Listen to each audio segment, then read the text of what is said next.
this up a little bit because I was kind of quiet last time. All right. Happy Saturday to you lovely folk. I hope this video finds you well this week.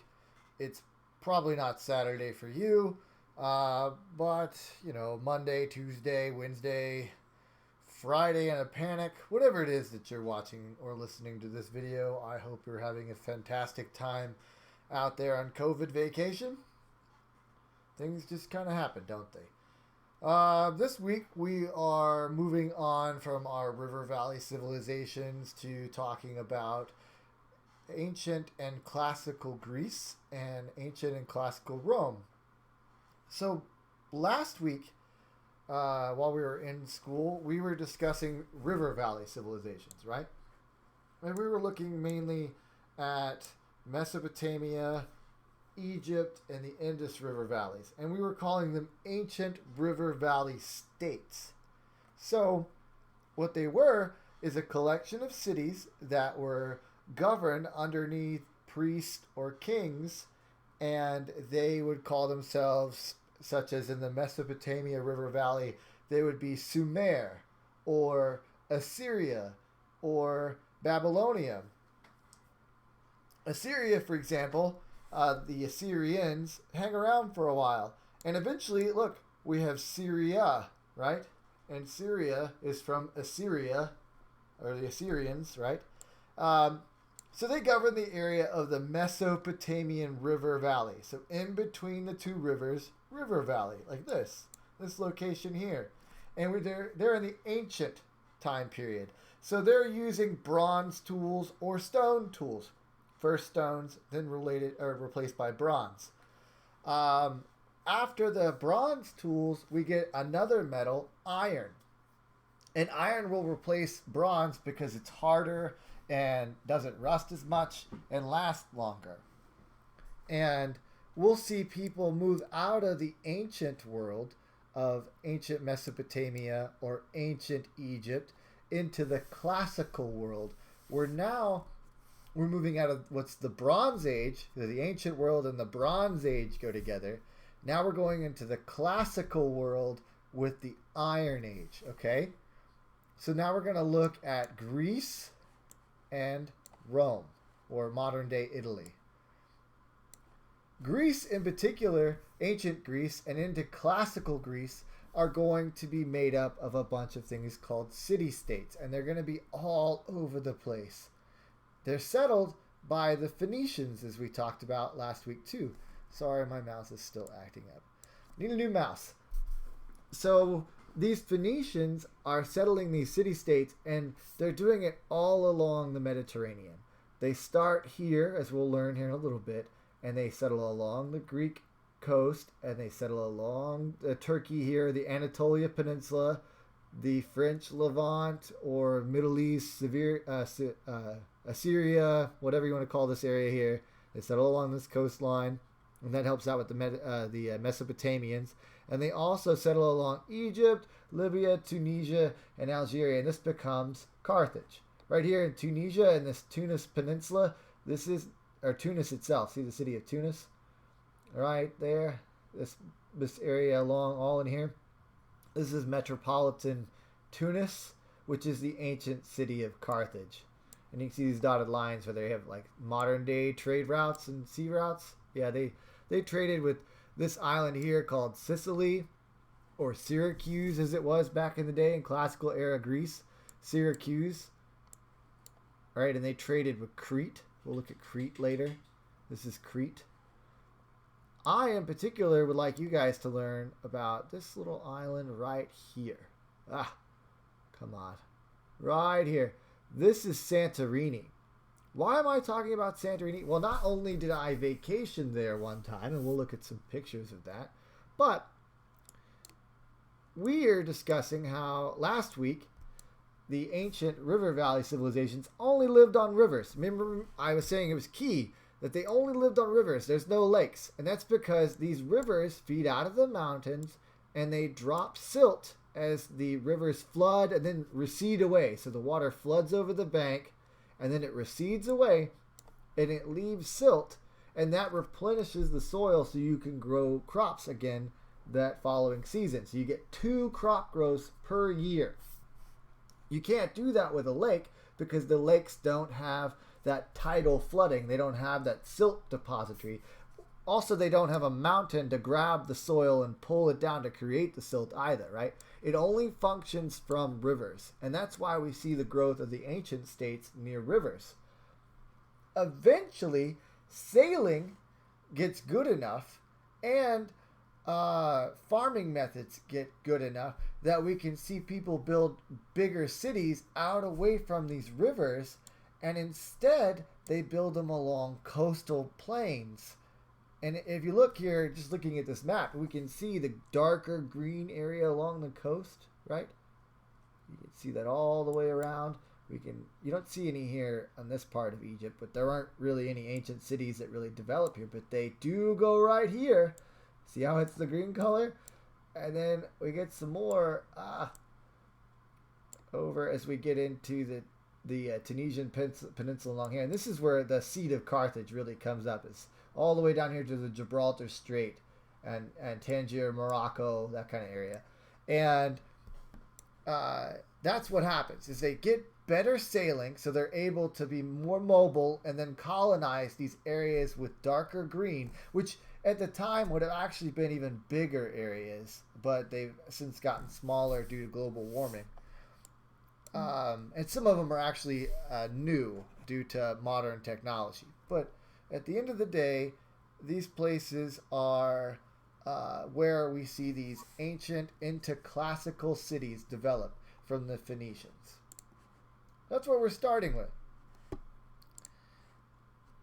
So we're going to be looking at the Greek city-state and the Roman city-state. Hold on while I do some admin real quick.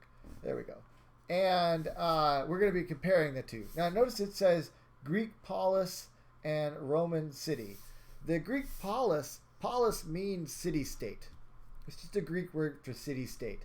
And the Roman city is, the ancient Roman cities are city-states, but they collectively come under the Roman Republic and become Roman cities, where the Greek city-states, they remain very much independent for much of their time until later into the classical period of Greece.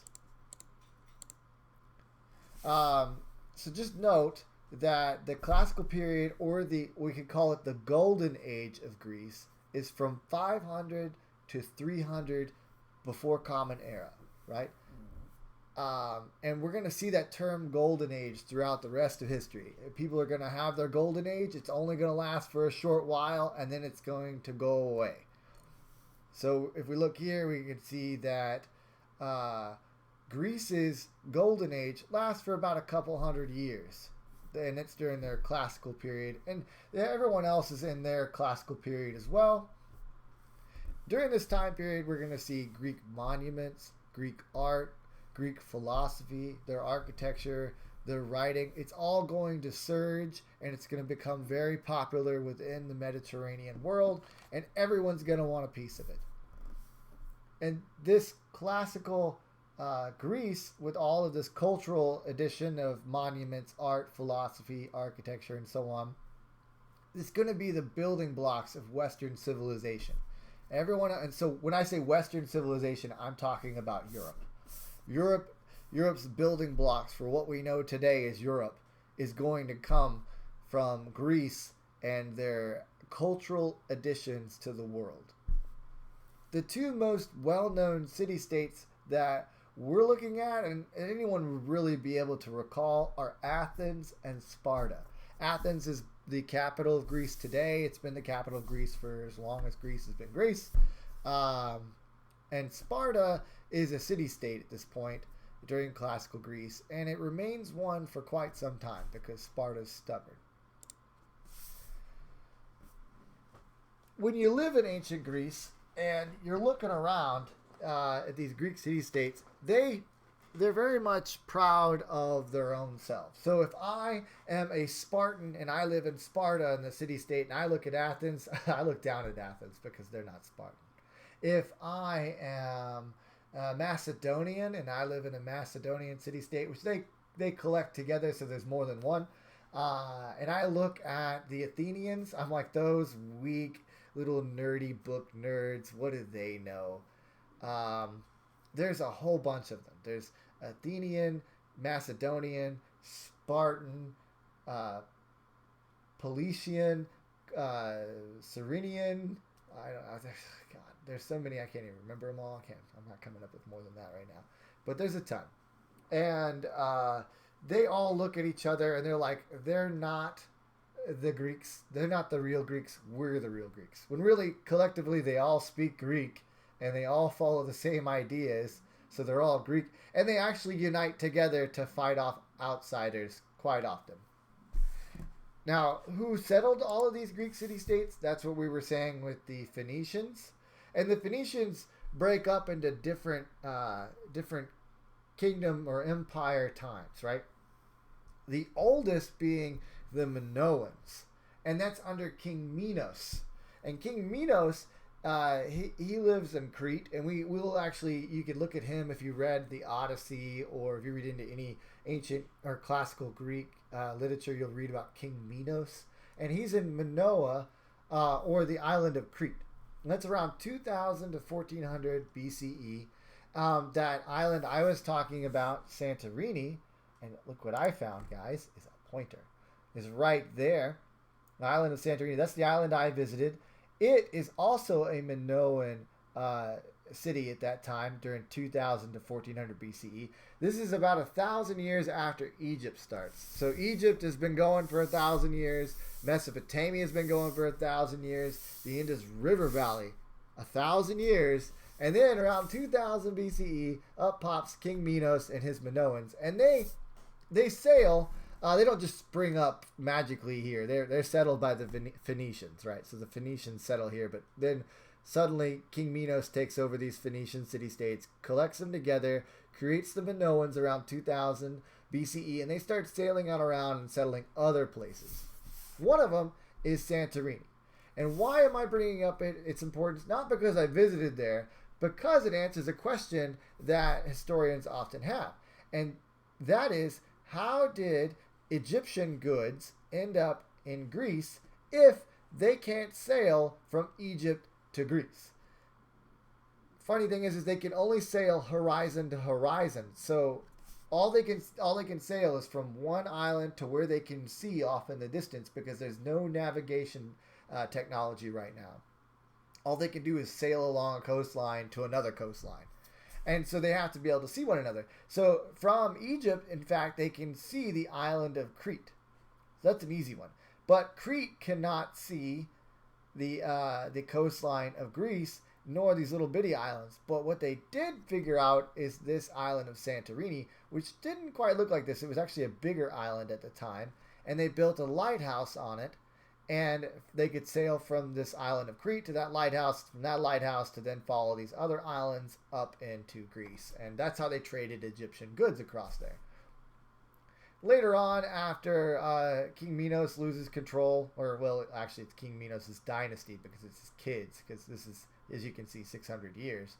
The Mycenaean Empire pops up around 1600 to 1200, and in there, grouping all of it up here in this part of Greece up here is the Cycladic, maybe Cycladic. They later become like the Spartans and the Athenians. They started around 2500 BCE, 500 years shy of that 3000 mark, on up into 1900 BCE.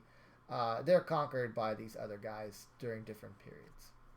Okay, so that would be our discussion about why that matters. We'll come back to it some more.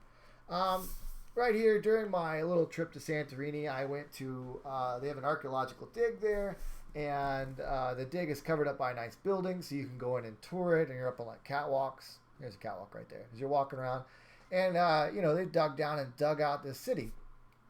It's really, really nice. Now, you might be asking, like, the ground is up here. Well, it's right around, actually it's right around where the catwalk is, right around here. Why is ground level all the way down here? Why is the city all the way buried? Well, it's not because of the natural burying of things as time goes by, because that's what happens, right? As time goes by, things get pushed down underground and dirt covers it over, right? This is buried because Santorini was a giant volcano and it erupted and it completely covered the entire Minoan cityscape of the island. Just turned it into a giant crater.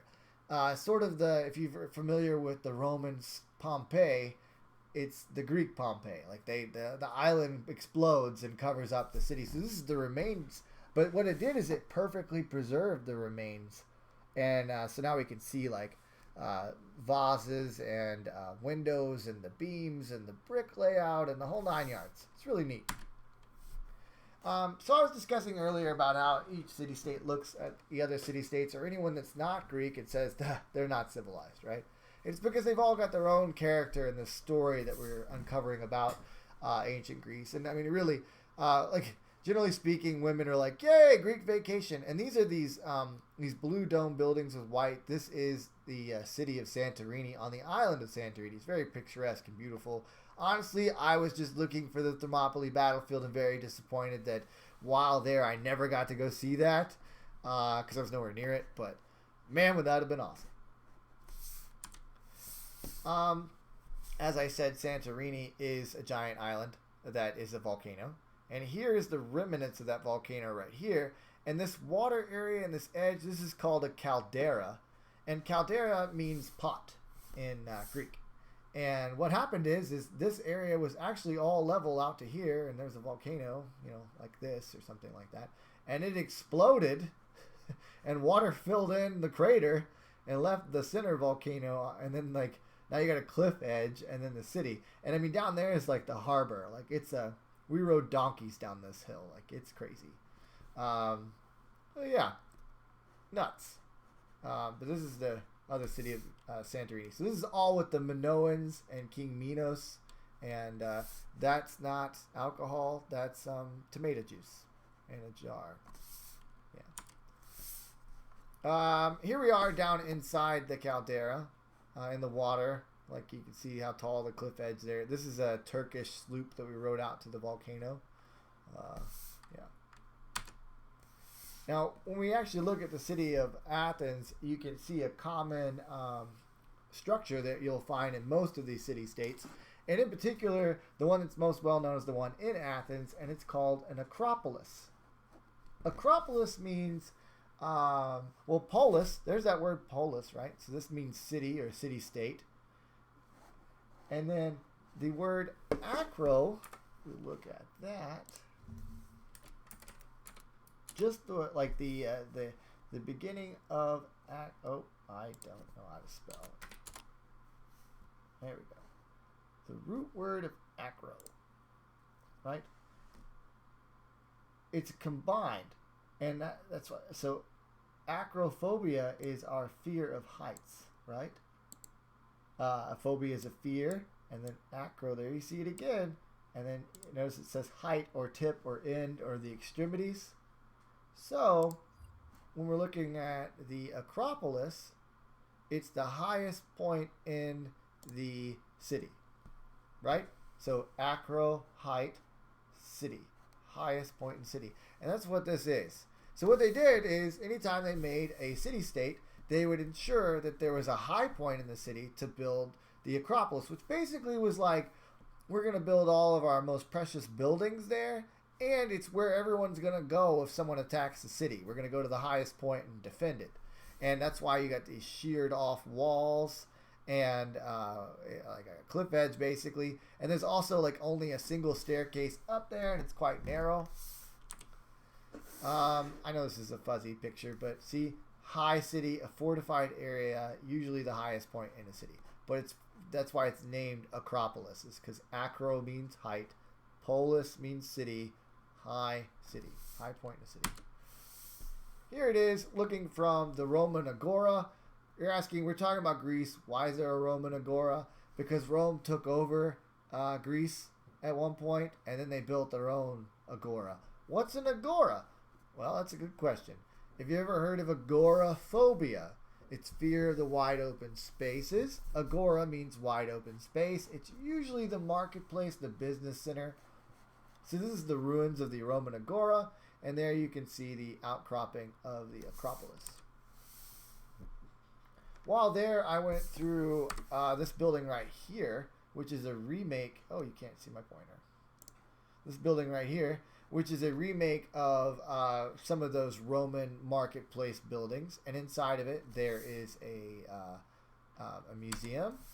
And this might be where that was. Actually, this might be at another museum in Athens. I can't remember. But point being is what this is, why I'm bringing this thing up. This is the voting system that Athens or any other city-state would use in their democracy or their republic or whatever it is that they're voting for. Most of them are democracies, so they vote. The people vote for everything. They vote for who's going to lead them. They're going to vote for taxes. They're going to vote to build buildings. They vote for everything.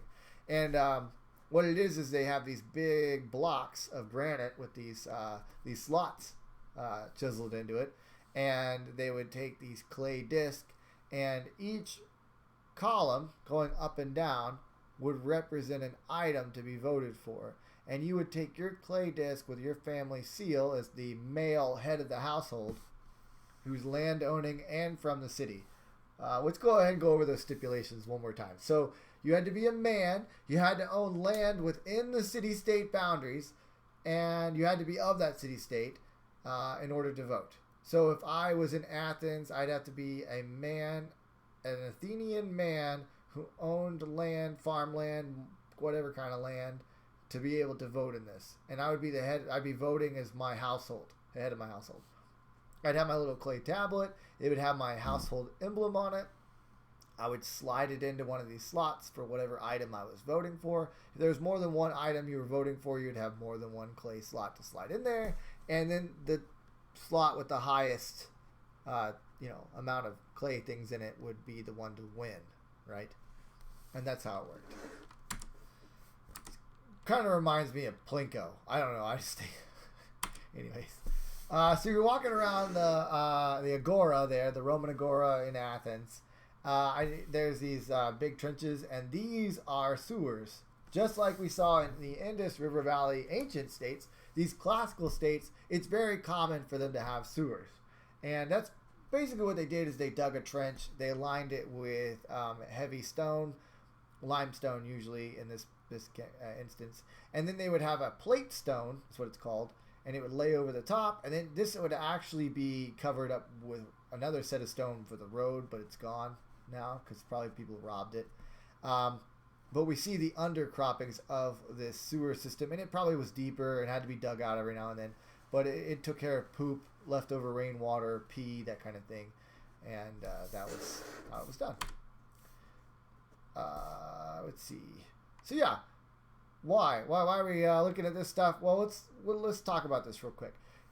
Within classical Greece, we see the rise of the philosopher or philosophies, and these philosophies, these are our first great thinkers of the Western world.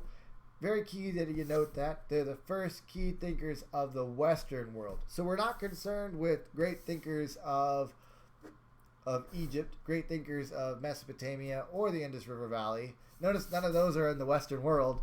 Our first point of this stuff starting is in Greece, and this is where we find our philosophers. Okay. Socrates, he's our first guy, and he's gonna educate the Athenian youth, right? And he's gonna start telling them what to think. And what happens is the Athenian government's like, no, and they actually vote to have him executed. So not just the government, like the people, because it's a democracy, right? They vote that they don't like Socrates because of what he's telling the youth, so they vote to have him killed. So our goal here is we've already discussed the Greek city-states in very basic form.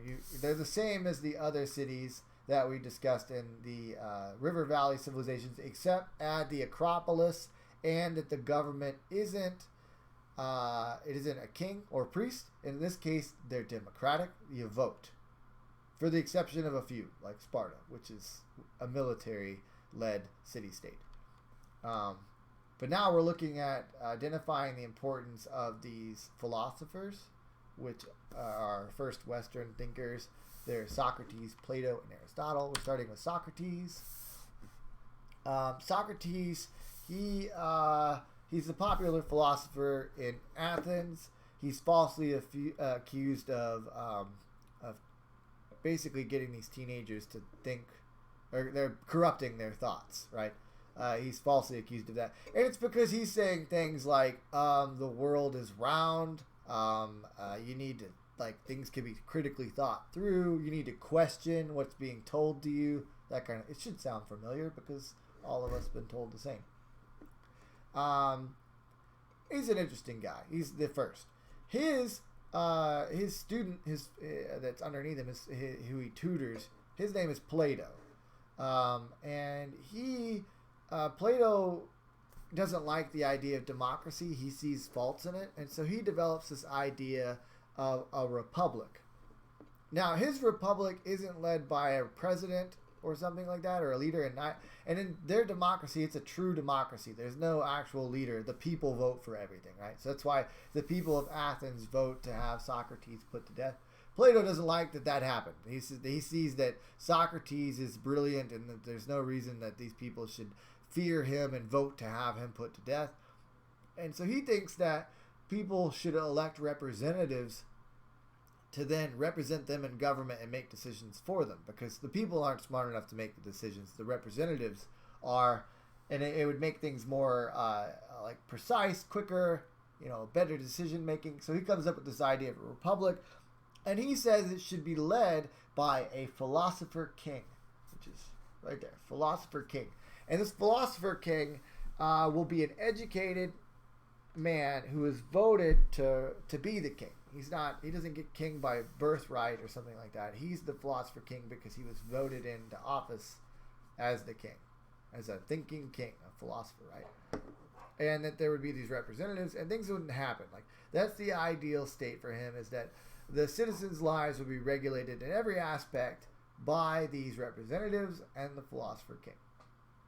Out of that is another student, but this one's a student of Plato, and that's Aristotle.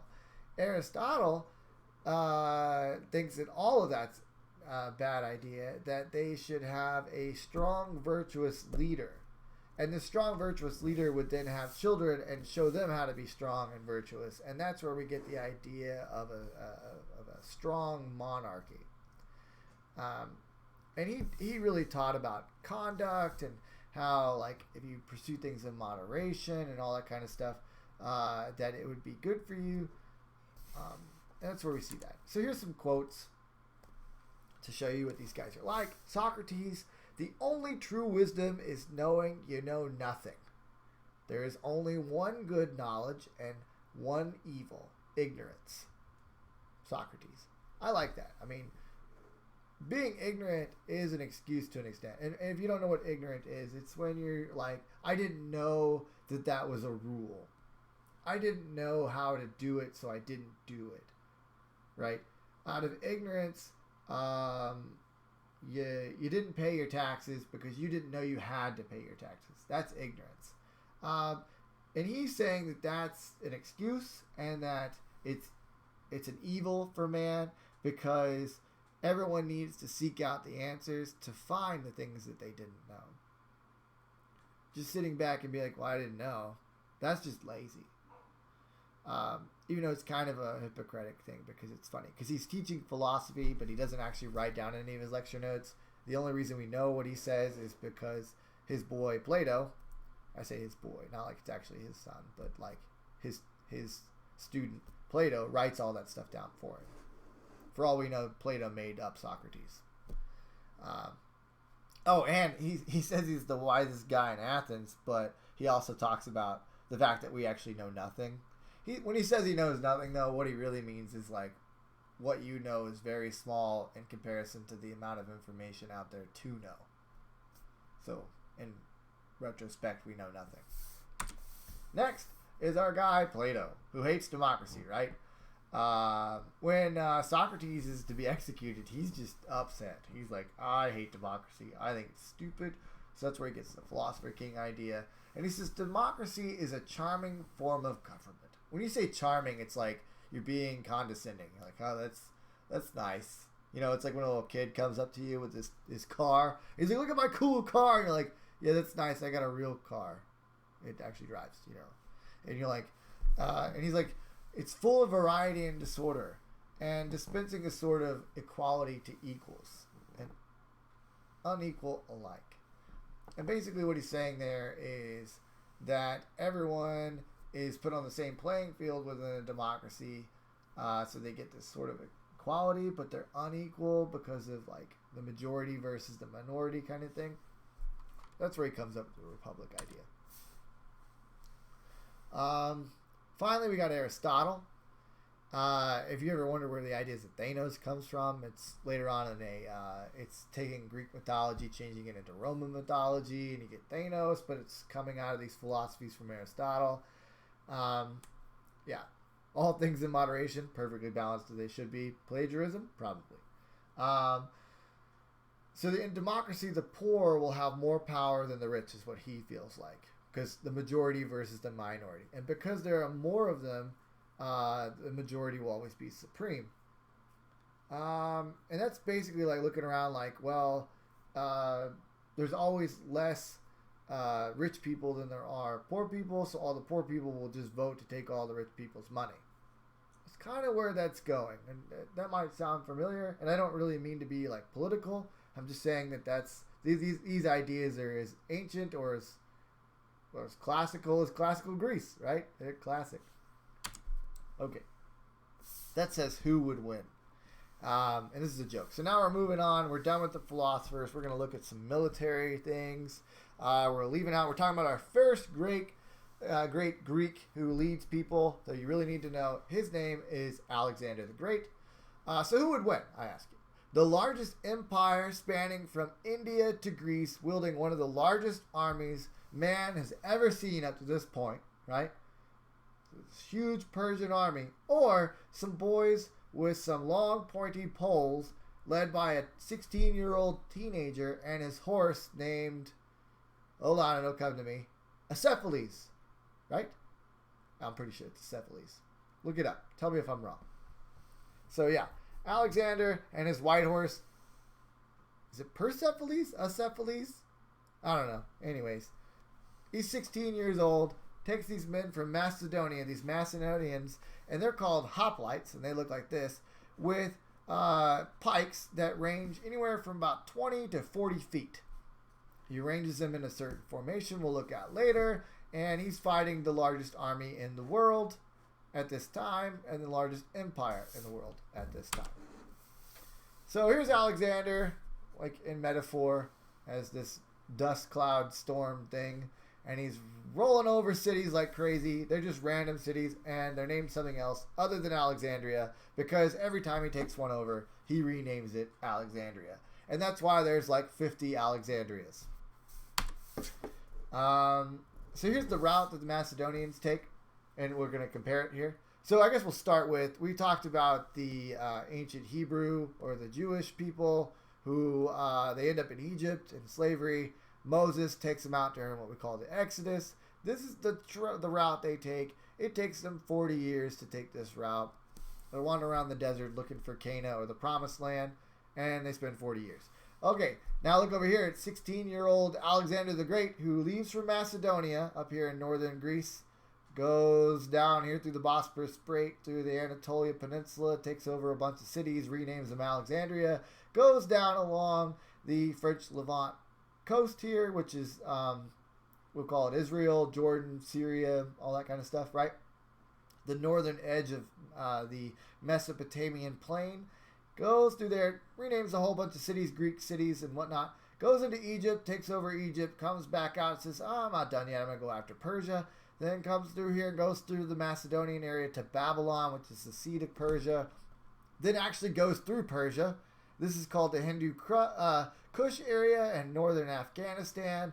While in northern Afghanistan, he gets holed up there for a little while. His mom, who, like, I don't know, supposedly slept with Zeus or something like that, and that's how Alexander came around. She writes him and says, why are you stuck in Afghan? There's, like, nobody there but some, like, little whatevers. And supposedly, as the legend goes, he sends some bags of soil back from Afghanistan with a letter and says, just open these and you'll see why. And a couple of Greek politicians open up the bags and they pour the sand out in the courtyard and they start fighting over who gets the sand. And that's the point he's trying to make. Is he doesn't know, but something about the sand makes people fight. Anyways, he leaves the Hindu Kush area here in northern Afghanistan, makes a little dash down through Kabul, goes back up this way, takes over a couple other cities in the furthest extension of the Himalayan mountains that there is, the Indus Mountains.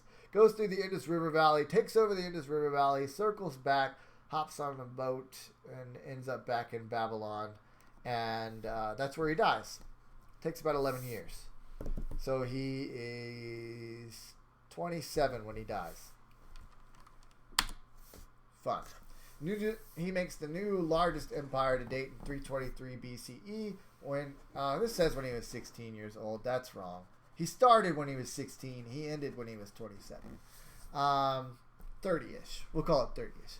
So yeah, Alexander Great's empire. It stretches from Greece to India. You know, Obama approves. He does this with some guys called hoplites. They have these bronze shields that look like this, and they have those pikes I was talking about, and they make what's called a phalanx. The shield's called a hoplon. That's where the word hoplite comes from. And they put the shields and the spears together and make magic. So they grow up learning how to make the phalanx, which looks like this, instead of doing what you guys do. They also had skirmishers out around that would run around, and those guys are javelin throwers. They're called peltast, and we'll see them later with Rome. When the two phalanxes come together, the goal was to push the other phalanx out of the way.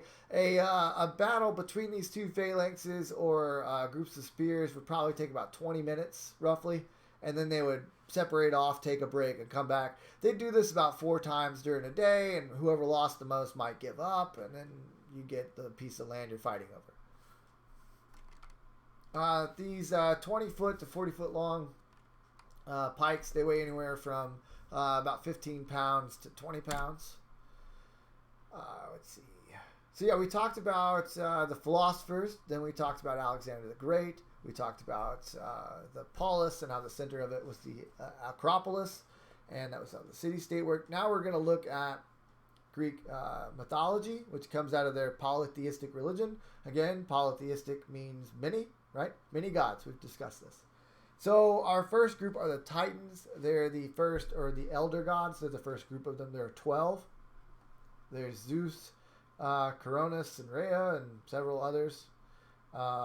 Poseidon, Themis, Athena, they go on. They ruled during what's called the Golden Age, which is where the Golden Age thing comes from. And that's part of the mythology, is ruling during the Golden Age. They're overthrown by their children, which is led by another, like again, Zeus. But then their other ones are changed.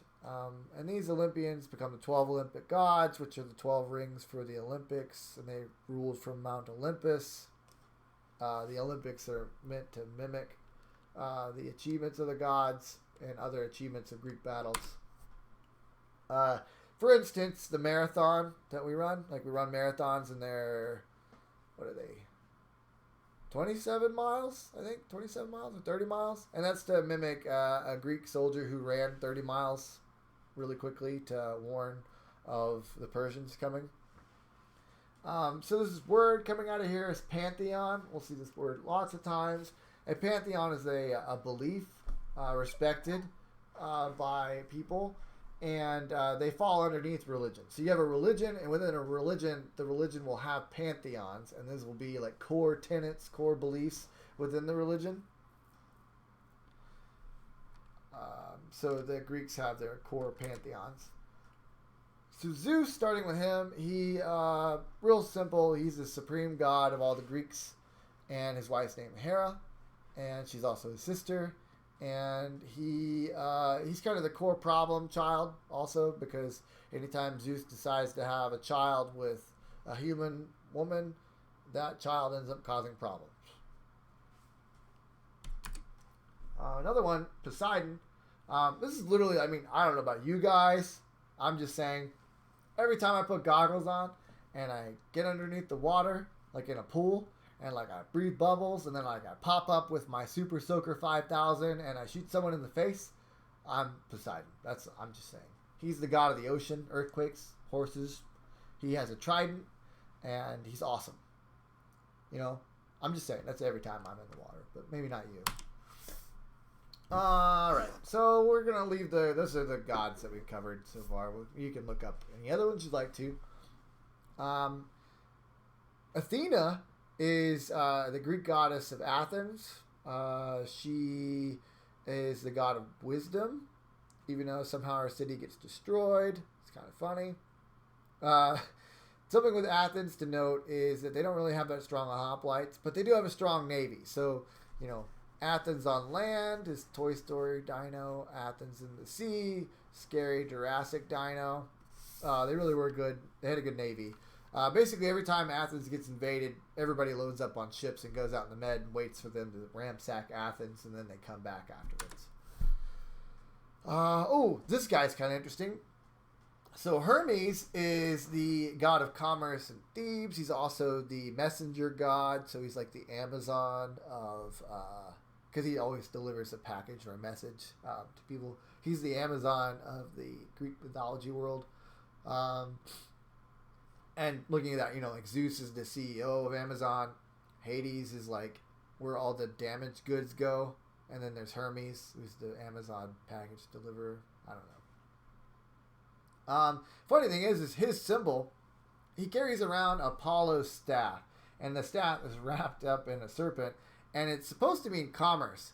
So if you're in Europe and you see what's called the caduceus, which is the staff with the serpents and the wings, that's Hermes, and that's actually the emblem of commerce.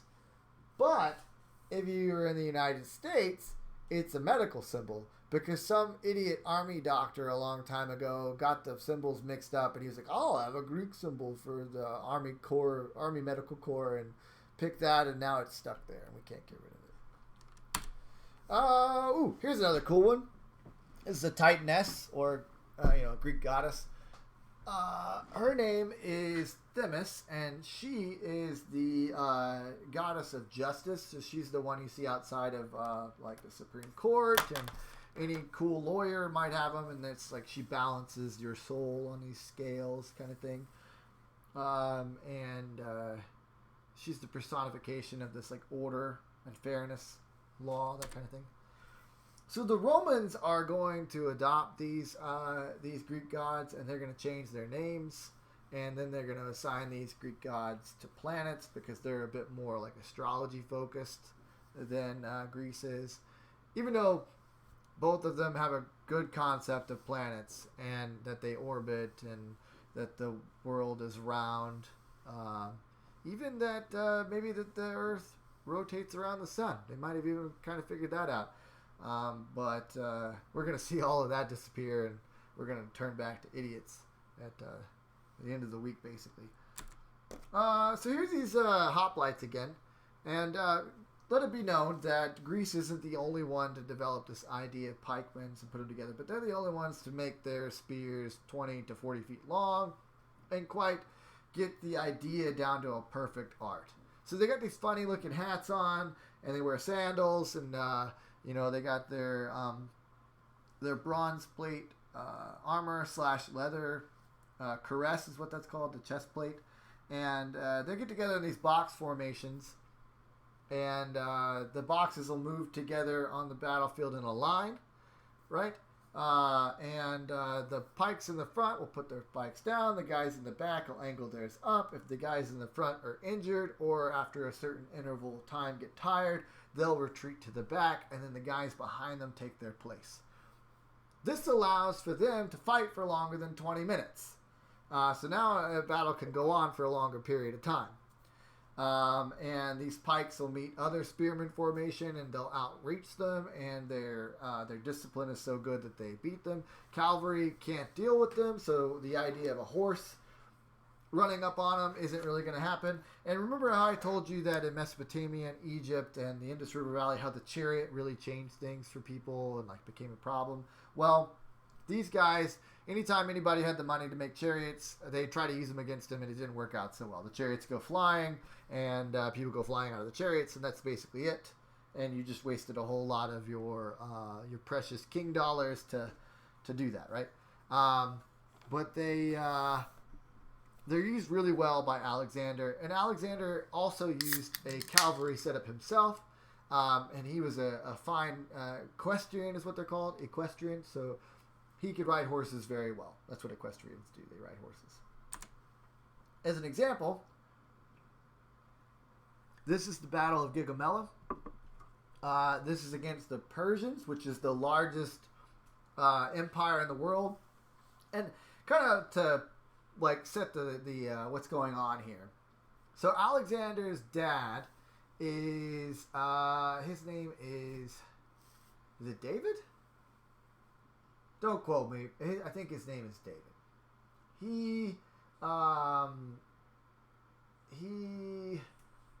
He's got one eye, and he sets out his job, or his role in life. That's what we're trying to say. His role in life is he's the king, and he has his desire to conquer Persia because Persia has been bothering Greece for a very long time. Like Macedonia, like a king before his father had won their like independence from the Persian Empire. But Persia, they're the guys that fight up against the Spartans, and Spartans fight in the Hell Gates, and it's the 300 against the however many thousand, and they win, right? And then you get the Battle of Thermopylae, and Greece wins, and all that kind of stuff.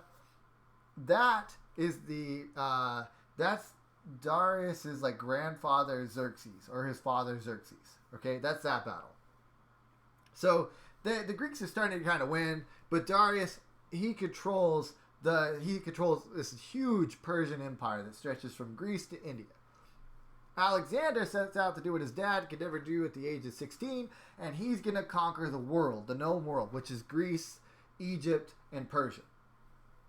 And this is the key pivotal battle, and it's going to happen outside of Gaugamela, the city of Gaugamela, which isn't too far from Babylon. And Darius has gathered the world's largest army, and it's several thousand men. And they're mostly like conscripted, like, hey, you're gonna fight for us, or we're gonna kill all of your women and children, kind of thing, right? Or enslaved soldiers. So they're not very well trained. They're not what you call a professional army, but they're still there's a lot of them. And then Alexander is using his Macedonian phalanx, which is a very well trained, very well disciplined, and equipped army. And if you notice, like, this setup here is different, right? So we got one solid rectangular box, and then you got a bunch of small ones. So this is going to remain the exact same throughout all of our world history class. And throughout it, this is common setup. Anytime we look at a battle, we're going to have these same emblems. So one of them is going to be this rectangular shape with a line through it, and that is cavalry. So anytime you see the rectangular with a line through it, that is cavalry, okay? The other one is going to be this box here like this with an X, and that is infantry. That's a standard, okay? That'll always be that way. We're going to look at this several times because I like military history. So what's going on here is we have all of these formations of cavalry out on the flanks, which is normal, and then these square boxes are pikemen or mixed units, and then the empty ones are skirmishers like this. And then all of these groups here are chariots, right? And they're moving around doing their thing. And chariots are kind of like cavalry. And then these cavalry units are like light skirmisher cavalry. So they actually are a mix of people on horseback and then people on foot that aren't necessarily cavalry, but they're working with them. And then back here are your core spear groups, okay? And Darius is here in the middle, and he's standing on his chariot, and he's commanding. On this end, with Alexander, is you have a rear phalanx, so this the really thick spearmen guys, right, with the big long pikes that look like that. They're back here. And then this is the primary phalanx at the center. This is Alexander's right-hand man. This guy's awesome. This is another right-handed man of his, and he's got a mix of infantry, light infantry, and this cavalry, light guys on foot. and then smaller spearmen and pikemen units, right? And then on our left is a similar setup. And we've got these guys that are generals underneath Alexander. And here's Alexander right here, okay? Alexander has his own infantry group, and that is these guys right here, and he's also got these guys. Okay, here's what's going on. Is Darius is out, like he outstretches because he has more people than Alexander does, right? I mean, he's way out on both sides. And then it might actually be even further than like what this is detailed. And he decides he's going all in. He knows Alexander is here, and he looks at this and he sees this center formation with this gap. So he sends all of his chariots in, including these guys, and they join in and they push in. Alexander counters by moving his spearmen in to meet the chariots. See how the phalanx even moves over. And what ends up happening is they end up shoving their giant pikes into the chariots and they all die. It doesn't work out so well. Then Alexander knows that his left is being pushed by a giant group of cavalry. You see this? And these guys are going to be outnumbered. So he actually takes a formation of his cavalry and moves over. He moves along the front. Sorry. He moves along the front after the chariots have pushed to then meet. These guys pursue. They end up meeting the rear phalanx, and these spearmen all meet them here. They get stuck. Then Alexander then goes around, comes back this way, charges the center of Darius, and catches him off guard as his guys are stuck trying to fight this smaller but more well-trained group of phalanx in the center, and Darius runs away for his life, and he wins. It doesn't look as cool on this freaking piece of paper, or maybe me describing it doesn't sound very cool. I swear to God, if I could show you a video of it, I would, but I'd get in trouble. But it is so neat, and if you get a chance to watch something of it, and your parents approve, go right ahead. It's really cool. That's the end of my slideshow. That's really all I have for you. I want to go back real quick and just come over this Google Earth thing one more time. So we're discussing Macedonia, which is located right here. And Alexander, at 16 years old, takes the throne from his dad. I'm pretty sure his dad... Oh, it's Philip. It's not David. It's Philip. Philip the blind. Or Philip the one-eyed. Philip the one-eyed. See, my memory came back. Hope you're still listening to me and you didn't leave. Philip the one-eyed. And Philip the one-eyed had said to his people, I'm going to conquer Persia. Never does. He dies one day because he's assassinated during like a public meeting. Alexander takes over to his mother's loving share because she feels like she was impregnated by a god, and Alexander's the child of a god, and she says he's going to be the one to conquer the world, and he to her advisement, that's what he does. So he sets out, he goes across the Bosporus Strait, conquers the Anatolian Peninsula, comes down here through Lebanon and Israel, which is the leftovers of Mesopotamia and Persians and whatnot. Conquers all this, conquers Egypt, takes a swing back through, fights at Gaugamela, goes in and conquers Babylon, has a little rest, goes through Iran, goes up here to northern Afghanistan, comes down here to Kabul, then goes up into Tajikistan, then comes back down here into Pakistan, and then makes it into western India, runs into some monkeys, has some problems, comes back, hops on a boat, sails over to Babylon, is sick from something that happened here in India, and dies in Babylon. The end. Largest empire ever. Yeah, cool. That's Greece. Okay, so Coach Sissel is going to do classical Rome, and Rome is located here, and it is going to take place after ancient Greece and classical Greece, right? And the Romans are actually going to start as a small city and expand by conquering their neighbors, the Tuscans and these Greek city and Phoenician city-states down here. And eventually they're going to conquer all of the peninsula, and then they're going to conquer Carthage during the Punic Wars, and then all of the Mediterranean.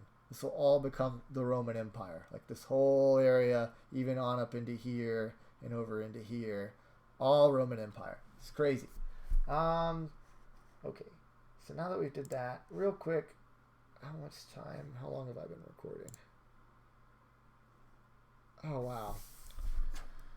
All right, well, I'm going to call it quits there at 55 minutes and let this upload. I'm going to record another one if you're interested, and it will be pictures from real life experience. You can watch it if you want. If you don't want to, you don't need to.